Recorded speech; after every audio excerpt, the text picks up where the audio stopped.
लटलकार अर्थात वर्तमान काळ शिकणार आहोत। बघा, वर्तमान काळ अर्थात प्रेझेंट टेन्स अर्थात चालू काळ, ज्या काळामध्ये क्रिया होत आहे। माझ्यानंतर बोला, लटलकार म्हणजेच वर्तमान काळ,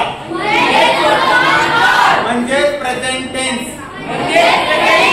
बोला, ती, तह, अंति, प्रथमः पुरुषः,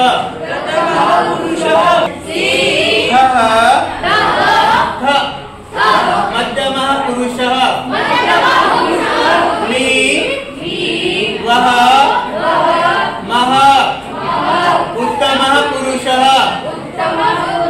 उत्तम पुरुष, एकनारा मध्यम पुरुष आणि ज्याच्याविषयी चर्चा होत आहे, जो बोलणारा आणि ऐकणारा यांच्यासोबत उपस्थित नाही, त्याला उत्तम प्रथम पुरुष असे म्हणतात। तर मुलांनो, आता आपण काय करूयात, आपले विद्यार्थी 3 टीम मध्ये आहेत। आपल्या 3 टीम आहेत। ही आहे मुंबई इंडियन्स, कोणती आहे? मुंबई इंडियन्स। ही आहे चेन्नई सुपर किंग, कोणती आहे? Chennai super king. आणि ही कोणती आहे? आरसीबी, कोणती आहे? आरसीबी। तर हे मुंबई इंडियन आणि चेन्नई सुपर किंग्स आहेत। तर हे बोलणारे आहेत, काय आहेत? बोलणारे। हे बोलत आहेत, हे माहिती सांगत आहेत। काय करत आहेत? माहिती सांगत आहेत। मुंबई इंडियन्स कोणाला सांगत आहे? चेन्नई सुपर किंग्सला सांगत आहेत। म्हणजेच बोलणारे उत्तम पुरुष, बोलणारे उत्तम पुरुष। आणि हे ऐकत आहेत, ऐकणारे मध्यम पुरुष, ऐकणारे मध्यम पुरुष। आणि तुम्हाला माहिती आहे कोणाबद्दल सांगतायत? ते सांगतायत आरसीबी बद्दल। कोणाबद्दल सांगतात? आरसीबी बद्दल। बोलतात कोण? मुंबई इंडियन्स।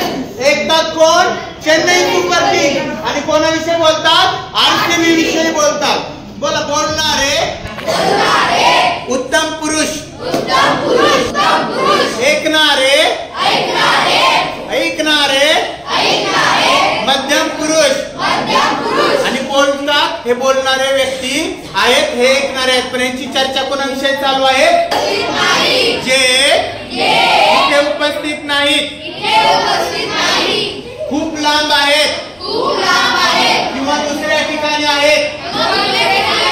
बोलणारे आणि ऐकणारे ज्यांच्याविषयी चर्चा करत आहेत, म्हणजे बोलणारे आणि ऐकणारे ज्यांच्याविषयी चर्चा करत आहेत, मात्र जे त्या ठिकाणी उपस्थित नाही त्यांना म्हणतात प्रथम पुरुष। काय म्हणतात? प्रथम पुरुष। किंवा अन्य ठिकाणी आहेत म्हणून अन्य पुरुष सुद्धा म्हणतात।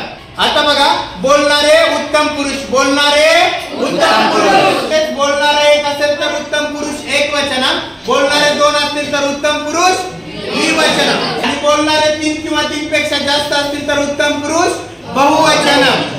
आता ऐकणारा मध्यम पुरुष, ऐकणारा मध्यम पुरुष, ऐकणारा एक असेल तर मध्यम पुरुष एकवचन, ऐकणारे 2 लोक असतील तर मध्यम पुरुष द्विवचन, आणि ऐकणारे 3 किंवा 3 पेक्षा जास्त असतील तर मध्यम पुरुष बहुवचन। बोलणारे उत्तम पुरुष, ऐकणारे मध्यम पुरुष, आणि जे बोलणारे आणि ऐकणारे ज्यांची चर्चा आहे, जे त्या ठिकाणी उपस्थित नाहीत, अन्य ठिकाणी म्हणजे खूप दूर किंवा लांबच्या ठिकाणी उपस्थित आहेत, त्यांना म्हणतात अन्य पुरुष किंवा प्रथम पुरुष।